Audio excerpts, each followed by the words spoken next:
Le président de la transition malienne, le colonel Assimi Goïta, a eu un entretien téléphonique avec son homologue russe, Vladimir Poutine. C'était le lendemain de la cérémonie, entourant la réception des nouveaux équipements militaires livrés, au Mali, par la Fédération de Russie au Mali.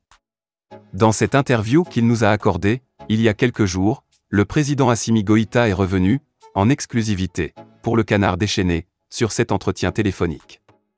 Interview presque imaginaire de l'entretien téléphonique entre Vladimir Poutine et son homologue malien. MR le président, vous avez ainsi résumé votre entretien téléphonique avec Vladimir Poutine, votre homologue russe, sur votre compte Twitter. En ces termes, nous avons évoqué l'appui de Fédération de Russie à la transition politique malienne et j'ai salué la qualité de notre partenariat respectueux de la souveraineté du Mali et des aspirations de sa population. Ce commentaire résume-t-il tout ce que vous vous êtes dit dans cet entretien téléphonique ?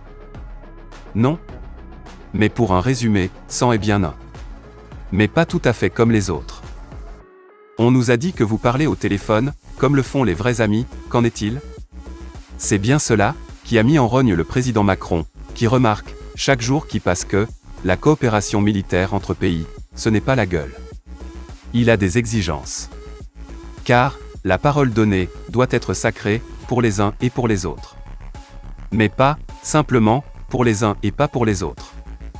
Mais aujourd'hui, avec la Fédération de Russie prouve, une fois de plus encore, quel est le partenaire militaire idéal dont le Mali a besoin pour renforcer, davantage, ses capacités militaires, face à des djihadistes qui n'ont ni foi, ni loi.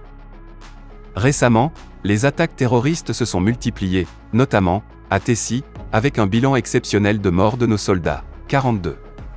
Avec ce nouveau matériel, pouvons-nous espérer voir la peur changer de camp avec ces nouveaux avions et munitions ? Ça va changer la donne, vous verrez. Que ce soit du côté des terroristes comme du côté de leurs mentors. Tenez, il y a quelque temps, l'émir des terroristes serait allé voir le groupe Al-Qaïda pour lui demander de lui venir en aide avec les FAMAS. Ils ont reçu des fonds suffisants pour cela. Mais le Mali deviendra, dans les jours qui suivent, leur cimetière à ciel ouvert. Nos vautours auront de la viande à bouffer, en terre malienne. Notre liberté, nous l'aurons ou nous mourrons. Et nous sommes, déjà, prêts pour cela.